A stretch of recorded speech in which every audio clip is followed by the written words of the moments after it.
Mes amis poissons, bonjour et bienvenue sur la chaîne Tarot à merveille. Pour votre tirage général, ceux qui me découvrent, soyez les bienvenus. Il existe des rencontres que l'on ne planifie pas, des connexions qui arrivent par un chemin de traverse à un moment où vous n'attendiez plus rien de particulier ou peu, être précisément parce que vous aviez cessé d'attendre. Ces connexions-là ont une texture différente des autres. Elles portent quelque chose d'indéfinissable, une qualité de reconnaissance, comme si quelque chose en vous savez déjà, avant même que votre esprit ait eu le temps de formuler quoi que ce soit. Ce que nous allons explorer ensemble aujourd'hui, c'est exactement ce type de connexion. Une présence qui a été placée dans votre chemin non pas par hasard, non pas par coïncidence, mais par quelque chose de plus vaste, de plus intelligent que ce que nos esprits humains peuvent pleinement saisir. Appelez cela Dieu, l'univers, la providence, la force du destin. Le nom importe moins que la réalité de ce que vous ressentez quand vous touchez à cette vérité. Et la vérité, la voici, quelqu'un vous recherche activement, avec une intention claire et une énergie qui ne faiblit pas. Bienvenue sur Tarot à merveille. Laissez ce message faire son chemin en vous. Pour commencer, je veux déconstruire quelque chose. Un mot, un seul, rechercher. Parce que ce mot est au cœur de tout ce qui se passe autour de vous en ce moment et il mérite qu'on s'y arrête vraiment, qu'on le retourne dans tous les sens pour en extraire toute la richesse. Rechercher, ce n'est pas attendre. Ce n'est pas espérer passivement qu'une rencontre survienne. Rechercher, c'est un acte délibéré. C'est se mettre en mouvement vers quelque chose ou quelqu'un, parce qu'une partie de soi sait que ce quelqu'un existe, que cette connexion est réelle, et qu'il vaut la peine de faire le chemin pour la trouver. Quand on recherche quelque chose de précieux, on ne baisse pas les bras au premier obstacle. On ajuste sa trajectoire, on continue. On porte en soi une certitude tranquille qui dit « je sais que c'est là, quelque part, et je n'abandonnerai pas avant de l'avoir trouvé ». C'est exactement ainsi que la personne dont l'énergie est si puissante dans cette lecture se positionne par rapport à vous. Non pas dans une posture de chasseur ou de conquête, ce n'est pas cela, mais dans celle de quelqu'un qui sait que vous existez dans son univers, que la connexion entre vous est réelle et significative, et qui avance vers vous avec une détermination douce mais absolument constante.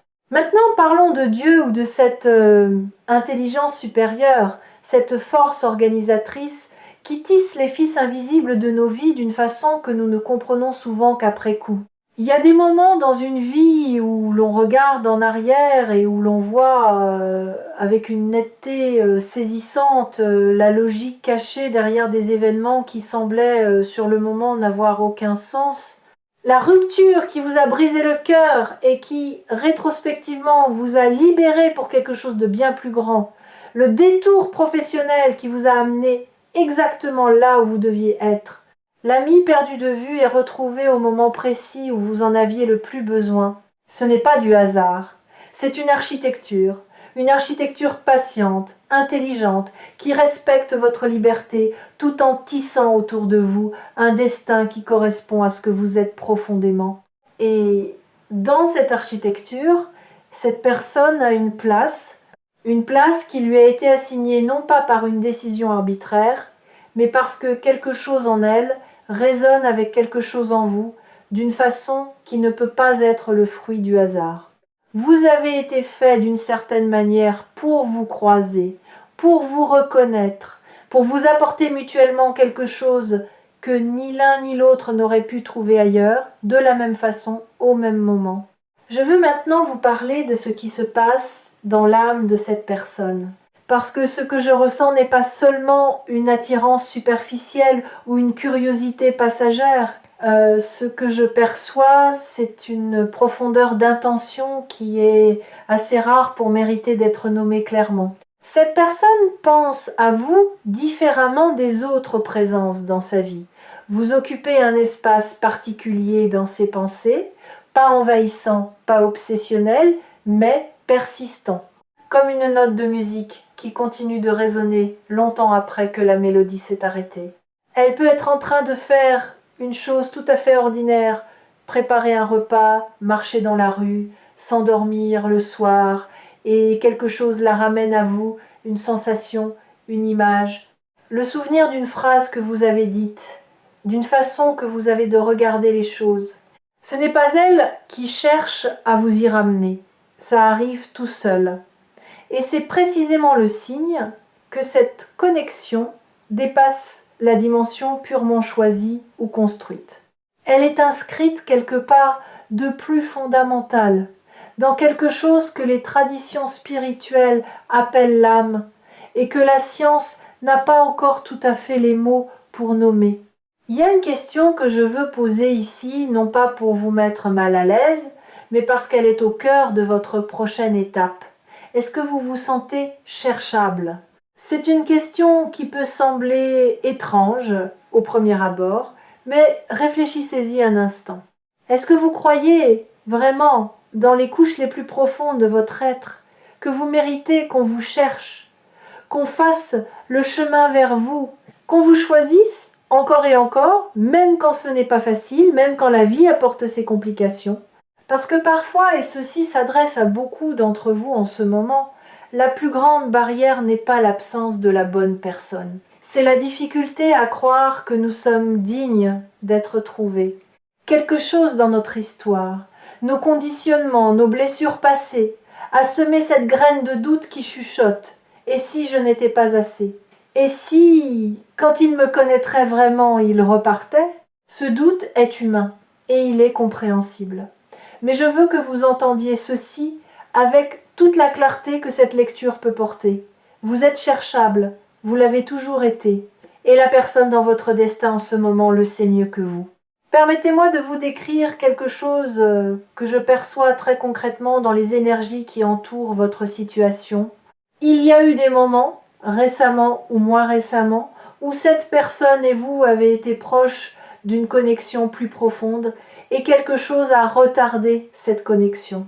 Peut être un timing légèrement décalé, peut être une maladresse, une peur de l'un ou de l'autre, un contexte de vie qui n'était pas encore favorable, peut être simplement que vous n'étiez pas encore prêts l'un pour l'autre de la façon dont vous l'êtes maintenant. Ces moments manqués ne sont pas des échecs, ils font partie du processus. Ils étaient nécessaires pour que vous grandissiez chacun de votre côté, pour que vous arriviez à cette rencontre pleinement, avec la maturité et la profondeur que ni l'un ni l'autre n'auriez eu avant.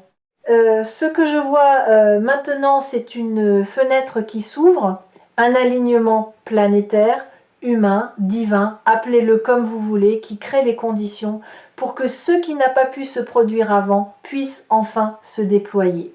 Et le destin, dans son intelligence particulière, a attendu précisément ce moment.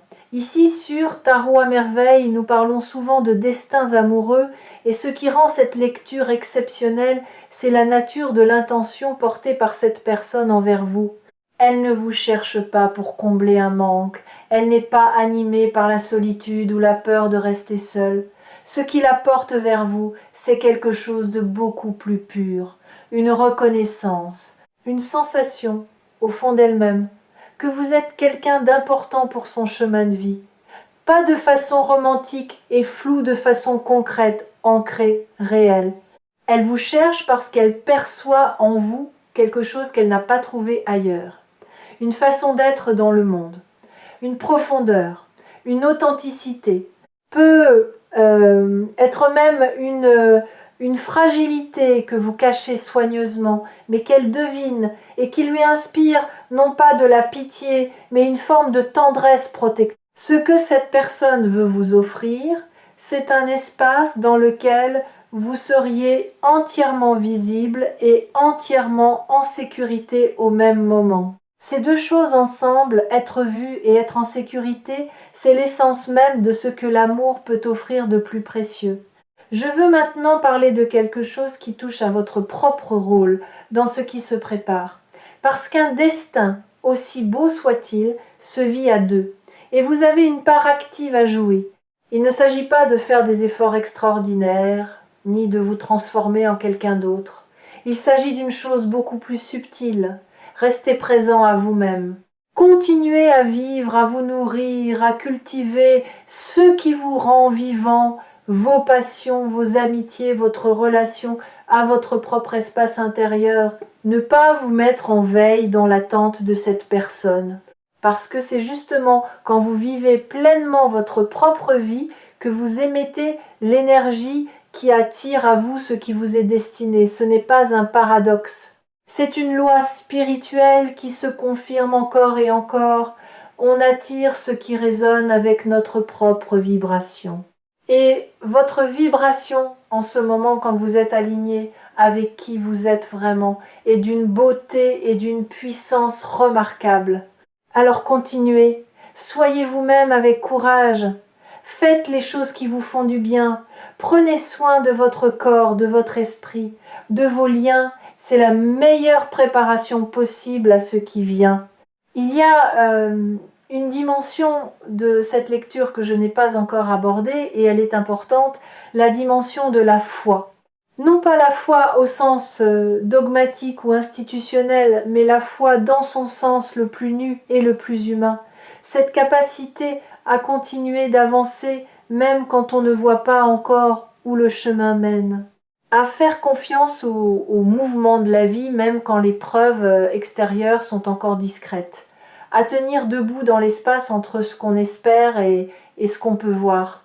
Vous avez cultivé cette foi. Même dans vos moments de doute, et il y en a eu, je le perçois dans votre énergie, vous avez continué d'avancer. Vous avez continué d'espérer, parfois de façon presque honteuse, comme si espérer était une naïveté. Mais ce n'était pas de la naïveté, c'était de la sagesse. L'espoir n'est pas une faiblesse. C'est la façon qu'a l'âme de maintenir une connexion avec ce qui lui est destiné, même quand la réalité concrète ne montre pas encore les signes extérieurs de ce destin. Et aujourd'hui, les signes arrivent. Parlons de ce que cela signifie concrètement d'être dans le destin de quelqu'un. Le destin n'est pas une cage. Ce n'est pas une histoire écrite à l'avance dans ses moindres détails, où chaque geste est prédéfini et où vous n'avez aucune marge de manœuvre. Le destin, tel que je le comprends et tel que je le lis dans ces énergies, c'est plutôt un terrain fertile, spécialement préparé pour que certaines semences y poussent des semences qui ne pourraient pas germer aussi bien ailleurs. Vous et cette personne êtes les co-créateurs de ce qui va se construire. Dieu, l'univers, a préparé le terrain. Il a orchestré les circonstances, les synchronicités, les rencontres, les moments de timing parfait. Mais c'est vous qui allez planter, arroser, prendre soin de ce qui grandit. Et c'est là que réside la beauté profonde de cette aventure. Elle ne vous est pas imposée, elle vous est offerte. Avec tout ce que le mot « offrir » contient de liberté, de grâce et de générosité. Je perçois dans votre énergie quelque chose que je veux nommer avec beaucoup de soin. Une lassitude que vous portez avec dignité. Vous avez peut-être vécu des déceptions amoureuses qui ont laissé des traces. Pas des cicatrices horribles, pas des traumatismes qui vous définissent, mais des traces légères, comme le souvenir d'un froid qu'on a eu du mal à chasser. Une légère réticence à croire trop vite. Une petite voix qui dit « Attends de voir quand quelque chose de beau se profile ». Cette prudence est sage. Et je ne vous demande pas de l'abandonner. Je vous demande juste de lui laisser un peu de place à côté de quelque chose d'autre. La permission d'être touché. La permission de laisser cette personne, son attention, sa recherche vers vous, vous atteindre vraiment. Pas tout de suite, pas en une fois, mais progressivement, comme on laisse entrer la lumière dans une pièce en ouvrant les volets peu à peu, pour que les yeux aient le temps de s'adapter sans être aveuglés. Il y a quelque chose d'extraordinaire qui se produit quand deux personnes qui ont été placées l'une dans le destin de l'autre se reconnaissent enfin. C'est pas toujours spectaculaire, ce n'est pas toujours accompagné de musique dramatique et de révélations fracassantes. Parfois c'est une conversation qui dure plus longtemps que prévu et dont vous sortez en vous sentant étrangement complet. Parfois c'est un silence partagé, qui n'est pas inconfortable, au contraire qui est habité, chaleureux, comme si ce silence disait plus que des heures de discours. Parfois, c'est simplement le fait de se retrouver à penser à quelqu'un au moment précis où cette personne pense à vous. Ces petits miracles de synchronicité sont les signatures du destin, les façons qu'a l'univers de vous dire « oui, vous êtes sur la bonne piste, continuez ».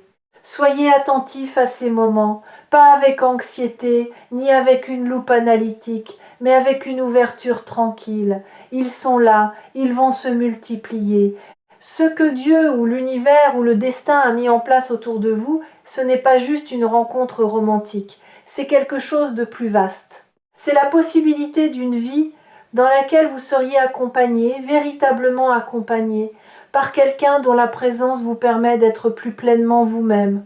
Parce que les bonnes présences dans une vie ne nous rapetissent pas, elles ne nous étouffent pas, elles nous donnent plus d'espace pour exister, pas moins. Elles deviennent une sorte de terrain sûr depuis lequel on peut explorer le monde avec plus d'audace, parce qu'on sait qu'on a quelque chose de solide à quoi revenir.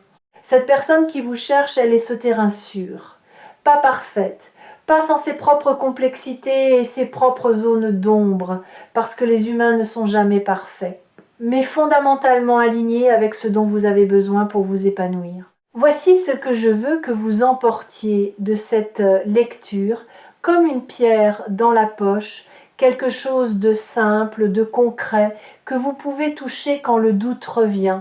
Vous n'avez pas été oublié.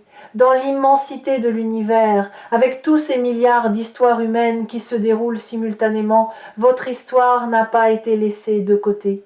Elle a été tenue.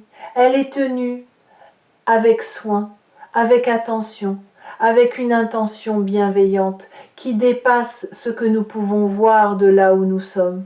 La personne dans votre destin, celle qui vous cherche en ce moment même, est le signe concret, humain, tangible de cette attention. Elle n'est pas une illusion, elle n'est pas une consolation, elle est réelle, et son mouvement vers vous est réel, et ce qu'elle porte pour vous est réel. Faites-lui confiance, faites confiance au processus, faites confiance à cette intelligence plus grande que vous qui a orchestré tout cela avec une précision que vous commencerez à voir de plus en plus clairement au fil du temps. Il me reste une dernière chose à vous dire, et c'est peu, être la plus importante de toutes. Ce que vous vivez en ce moment, cette lecture, cette reconnexion avec l'espoir, cette sensation que quelque chose de grand se prépare, tout cela n'est pas extérieur à vous. Il ne s'agit pas d'attendre qu'une présence extérieure vienne vous sauver ou vous compléter. La personne dans votre destin vient enrichir ce qui est déjà là. Ce qui est déjà là, en vous, c'est quelque chose de complet, quelque chose de précieux, quelque chose qui mérite d'être cherché, trouvé, chéri. Et le fait que quelqu'un ait été mis dans votre chemin pour vous rechercher, c'est simplement le reflet dans le monde extérieur de ce que vous êtes intérieurement. On ne cherche pas quelque chose qui n'a pas de valeur. On ne traverse pas des distances, on ne surmonte pas des obstacles, on ne garde pas quelqu'un dans ses pensées nuit et jour si ce quelqu'un n'est pas profondément précieux. Vous l'êtes, croyez-le, et laissez cette croyance vous accompagner dans les jours qui viennent. Merci d'avoir partagé ce moment de lecture avec nous. Revenez sur Tarot à merveille, votre prochain message vous attend déjà.